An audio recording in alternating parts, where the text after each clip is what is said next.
In landscape photography, composition is crucial, and in this video I'm sharing 5 easy to implement composition tips that will help you improve your landscape photos, no matter if you're a beginner or an intermediate photographer. Hi, I'm Kim from Landscape to Art. I'm here to help you improve your landscape photography with a focus on developing your skills as a photographer and less on the technical side of photography. And if this is your first time here, make sure to click the subscribe button. When you are new to photography, composition might not be the first thing you are focusing on. And most likely your attention is on the camera buttons and settings. But in photography, composition is the most important skill to master. And you can turn even the most amazing scene in front of you into a great image if you don't get the composition right. And it's often the small and obvious things that are overlooked. These small things are important and can make or break an image if not handled properly. And that's exactly what this video is about. So let's get started. Tip number 1 is you need a subject or focal point in your photo. So when you approach a scene and decide to take a photo, something triggered you to make that decision. In many situations it's because you saw an obvious subject that grabbed your attention and you wanted to photograph it. A subject gives a photo purpose and meaning, and the subject is the focus point, it's the star of the image. Other times it's more diffuse what the subject is. So the question is, can you identify a well-defined subject or focal point in the scene in front of you? Here is an example. In this photo, it's obviously the colors here that draw the attention. The orange, the sunset here in the background, and also there are you can see the lights from the city here.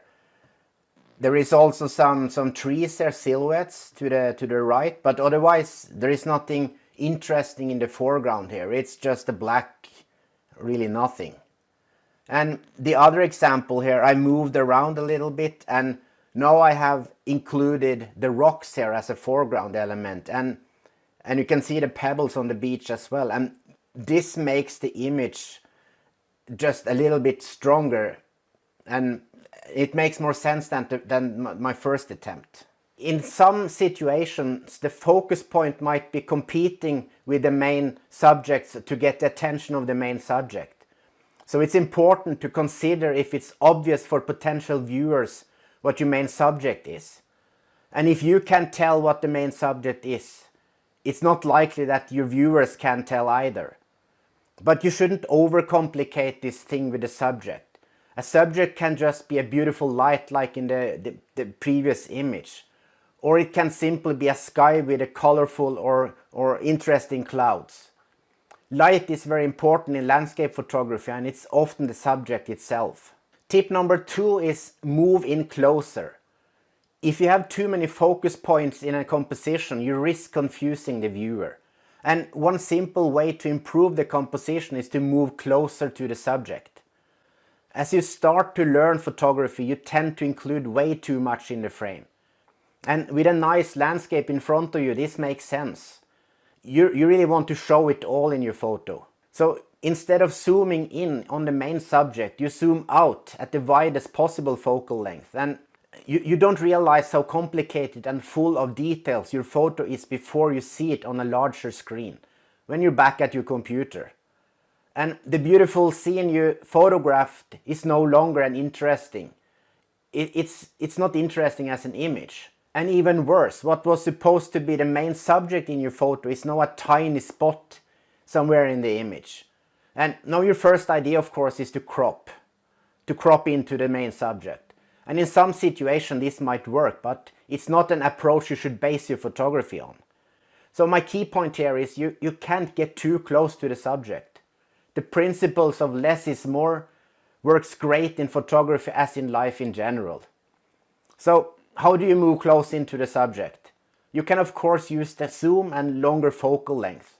But the best option is to move closer to the subject by using your feet, by walking closer. And it's not always possible, but in many situations we are too lazy to move our feet. And in tip number 5 I will cover why moving your camera instead of using the zoom is so important. So make sure you watch and understand tip number 5, which is crucial in photography composition. And tip number 3 is watch your background.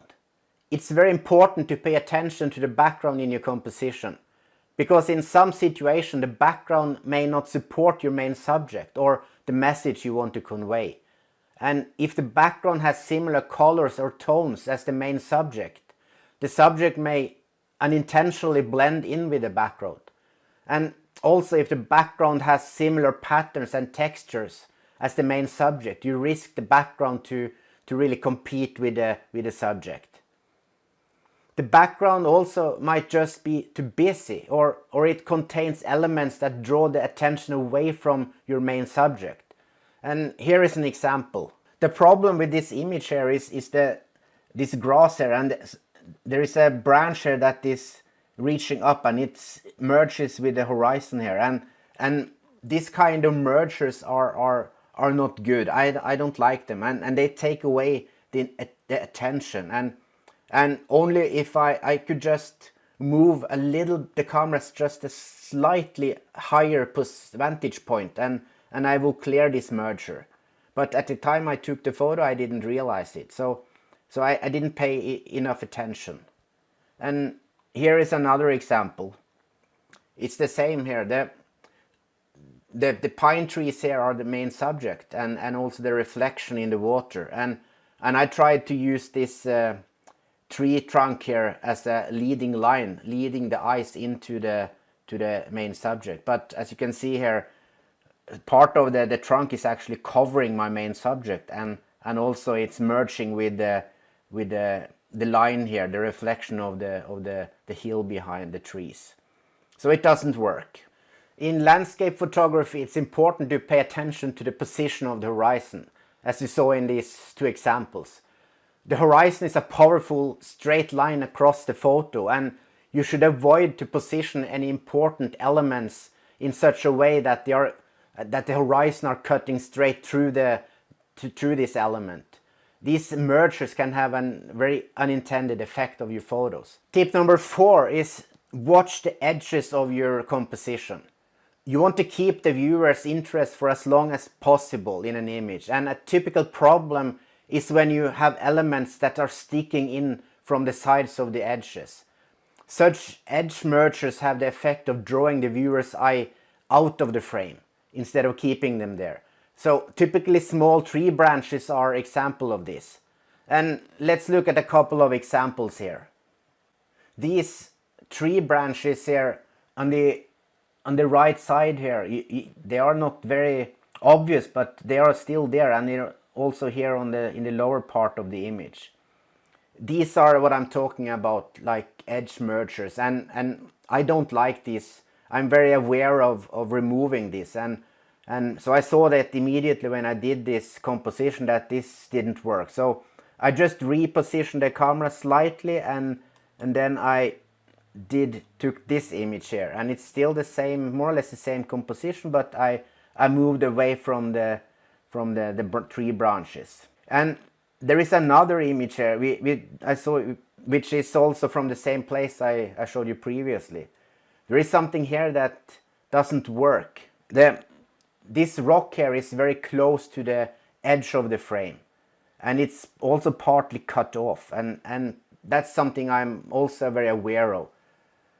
Another thing is that it's merging, it's covered by the rock in front here. I would like to see some space between the smaller rock and the bigger rock here. So this is also an important part of composition. Ideally, I would have had some space here to the left of this little rock here on the left side of the image. That would have made this image a stronger composition. Because of all this, it's important to take your time and create the best possible composition before you press the shutter. And this leads to the very important tip number 5. And tip number 5 is change the perspective. Modern cameras are smart and has a lot of great features. But one thing they can't do is to tell us photographers where to position our cameras. Perspective is something that is often overlooked by many beginner photographers. And a slight change in perspective can make a big impact on your photos. It is a fact that most photographs are taken from eye level. And that's not a surprise, because it's natural for us to lift the camera up to the eyes when we take photos.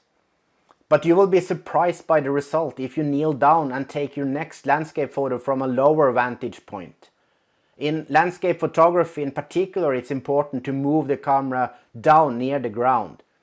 This way you will include more in the foreground, and this can it creates a sense of depth in your image.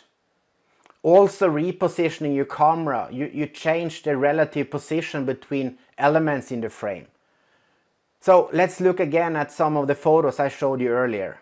And this rock here has this smaller one hidden behind it, and that's something I wouldn't like. I tried to find the best composition at this spot, and after some time I walked around and tried different vantage point. I came up with this image here, which is my favorite from this shoot. And now you can see what I'm talking about here, that all these rocks in the foreground are separated, so none of them are overlapping each other.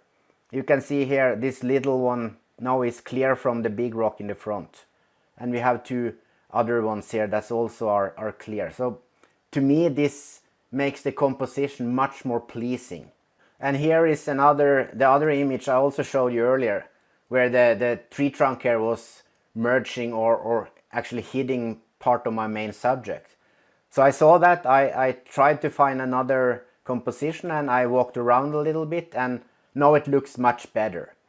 So only by lifting the camera slightly up, I was able to free this tree trunk from merging with the edge here, the reflection of the trees. This makes a totally different image. Now it's clear what the main subject is here, and these trunk works as leading lines, leading the eyes into the photo and to the background. If you see unwanted mergers in a composition, just a slight change in camera position is all it takes to remove the problem. Zooming won't help, because when you zoom you don't change perspective. So try to move the camera left and right, up and down, and pay attention to how the different elements change position relative to each other when you do this. Perspective is one of the most powerful composition tools you can use. And when you're new at a scene, I recommend you spend some time just walking around with your camera handheld and try out different vantage points and see what works best before you mount the camera on the tripod. So these are my 5 landscape photography composition tips. As you have learned in this video, photography is a lot about being vigilant and to carefully watch what's going on in the viewfinder. When you understand and implement the 5 tips I have talked about here, you can massively improve your landscape images.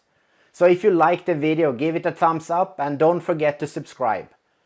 If you have any comments or questions, you can leave them below the video in the section below. And as usual, I promise to answer each and every one of them. So until next time, ha det bra, goodbye.